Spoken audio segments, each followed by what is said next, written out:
chapter 3, which is exercise 3J. This is a very small component. It's called percentage change. There are two confusing formulas later on in your senior mathematics, and that's why you just need to understand the difference between it and the purpose. One is called percentage change, which is the one you're introduced to, and the one that normally gets tested is called percentage error. Sounds similar, and the techniques is very similar. The difference is the denominator when you calculate it, and that's where I find students find it confusing. So in this example, I'm going to write down what percentage change is. So here, Gary buys a ticket to a concert for $90. Okay, so I'm going to write it in. $90 is where they started. But then Gary wasn't able to go. So Gary then sells it to her friend for $72. So, did Gary gain money or lose money?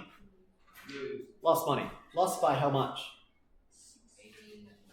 $18. Clearly, from 72 to 90, that's an $18 difference. So we know they've lost $18.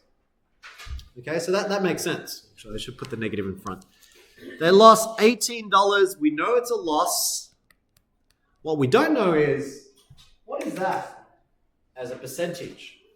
Okay, so when you're talking about businesses and you sell, you make revenue or profit and loss, you want to know it because the numbers are so big.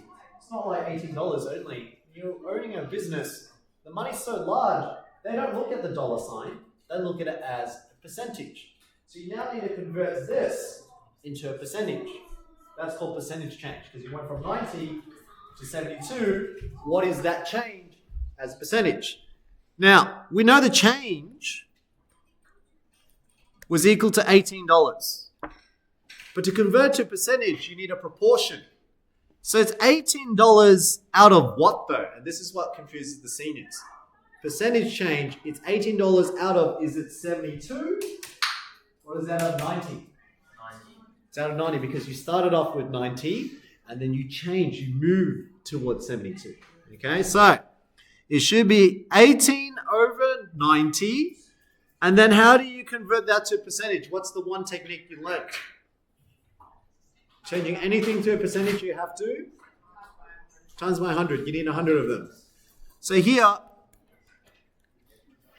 this is how you calculate percentage change. So as a formula for yourselves, just to write down, I'm going to write here, percentage change formula is equal to take the change divided by the original amount and times by 100. Okay, so obviously if you have a calculator, this is quite easy. You just do 18 divided 90 and then times 100. Because that's what 18 over 90 means. 18 divided 90 and then times 100. You get your answer. But at year 8 level, like I said, we want to practice our calculation skills. So let's see if you remember how to multiply fractions again. How do you write 100, because that's a whole number, how do you write 100 as a whole as a fraction again? 100 over 1, so anything over 1. Okay, every whole number you can write as over 1 to become a fraction. Then before you multiply, which you usually do top with top, bottom with bottom, you have to simplify. Which two numbers can I simplify, Will? But you also do it by just simplifying the fraction itself. Sure. So it would be 2 over 10, and then it's the same as 1 over 5, which equals to 1 times, which is 20%. Cool, so Will saying simplify these two numbers first. So 18 and 90. 18 and 90 have a common factor of 9, so he said 2 over 10 to start off with. But then he realized that 2 over 10 also has another common factor. What's another common factor of 2 and 10? 2.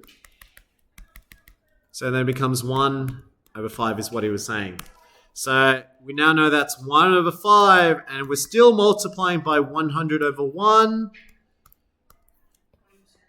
Which is 20% because we already know 100 over 5 is the same thing as saying how many 5s fit in 100. So it's a 20% reduction. Okay, so this is called a percentage change. What's different and what makes it confusing with percentage error, so I'll show you error now. So percentage error. What's an example of a percentage error? Say I assume that for this test you were going to get 90% for your test, but you end up getting 70%. Okay, so I predicted that you're going to get 90, but you end up getting 70. How far off was I? 18%. I predicted you're going to get 90, but you got 70. It's 20% difference. Yeah, so I made a 20% error. So my error is 20% off. This is where students get confused. So if I ask you, what is the percentage error? Okay. Well, this is confusing because I'm using percentages here too. Let's just say 90 and 70. Let's say I assumed you had $90 in your pocket, but you actually had $70 in your pocket. Okay. So I'm $20 off. If you were to work out the percentage error now, okay, the error, how far off am I really from your actual amount? Because you got 70. I said 90. You've got $20, which is the change. That's how far off I was. But remember the error, where's the error coming from? Okay, this might be confusing to say. The 20, when I'm talking about percentage error, I made a 20 error. But remember the 20, in terms of percentage, if I had actually said 70, I was 100% correct because it's 70 out of 70. Get me?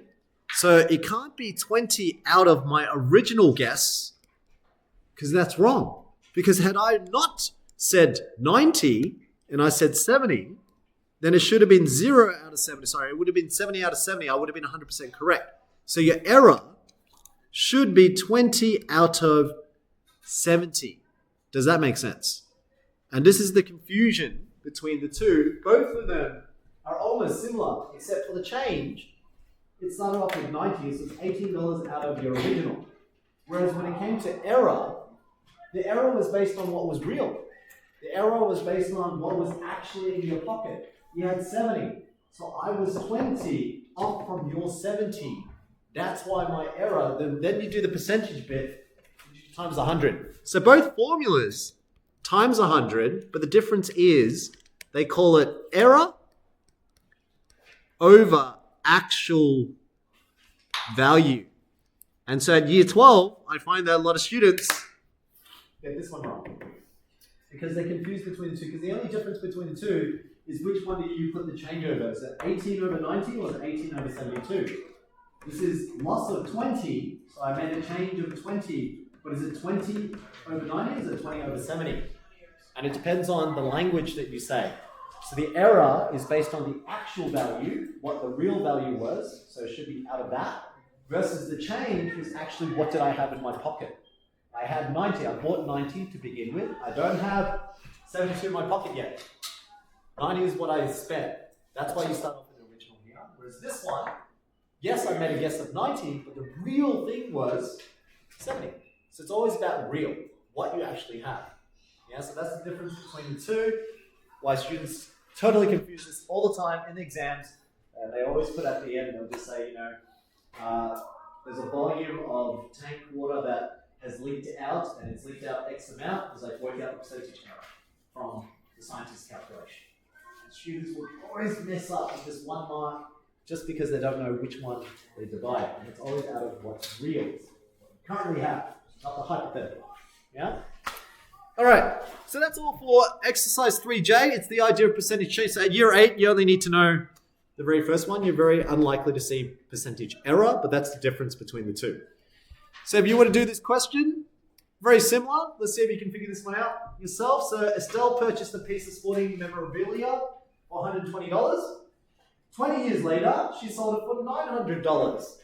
Okay? Calculate the percentage profit. So very similar idea. 120 spent.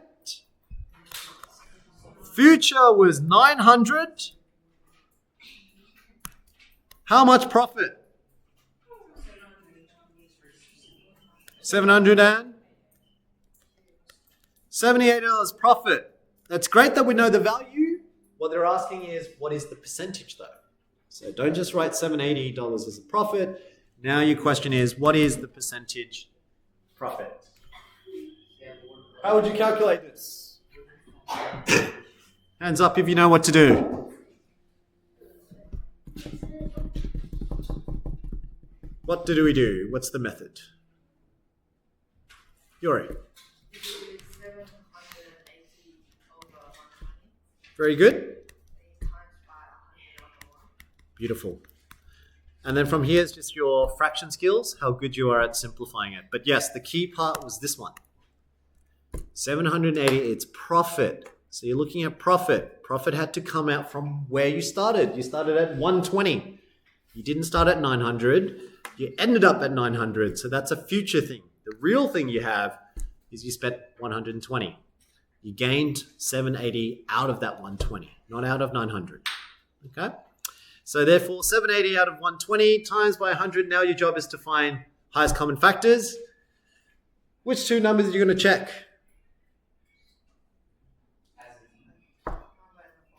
Yeah, we can do these two. They're both, you can do 20s, that's true. See how many 20s fit into 780 and see how many 20s fit into 120. Well, we know 6 fits on the bottom. How many 20s fit into 780? 35, let's see. So 3 times 20 is 60. You carry the 18, 35 and something. 39. If for those who aren't sure, you can also do it by hand.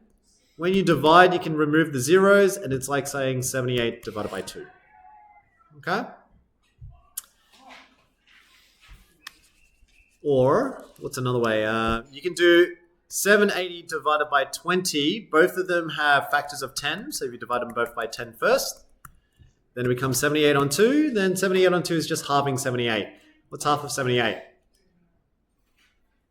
Very good. So that's another way of thinking about it. And then you got times by 100 over 1. Notice that these two have a common factor of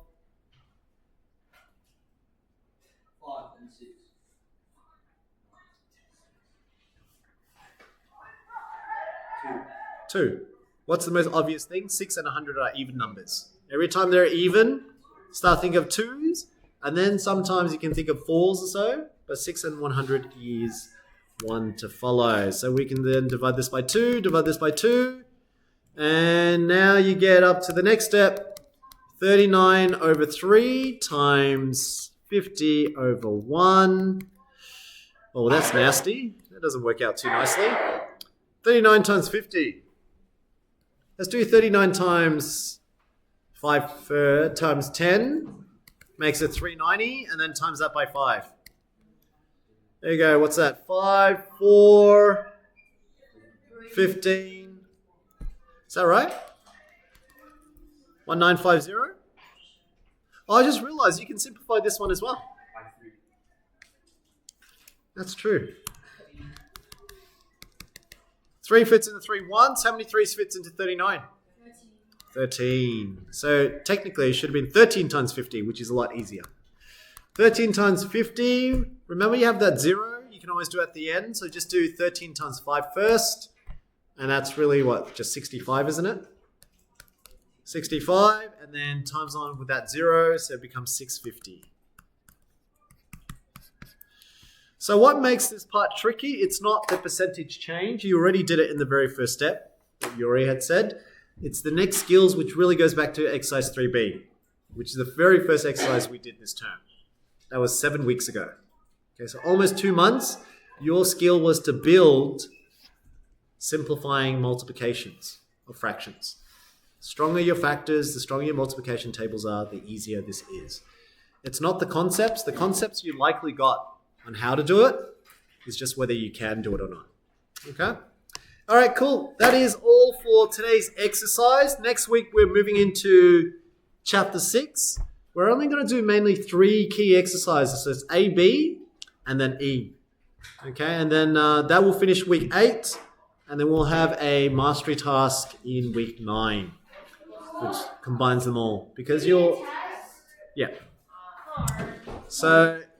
week 10 is when your reports are due, but I need to enter them in week 9. So you got now from now until end of week 9. So 2 weeks to memorize, revise, and practice your fractions, decimals, percentages. And then next week, I'll just show you some ratio stuff. Is the chapter 6 in the test as well? You're allowed to use notes, no calculator though. Yeah. Calculator, otherwise it defeats the purpose of teaching it.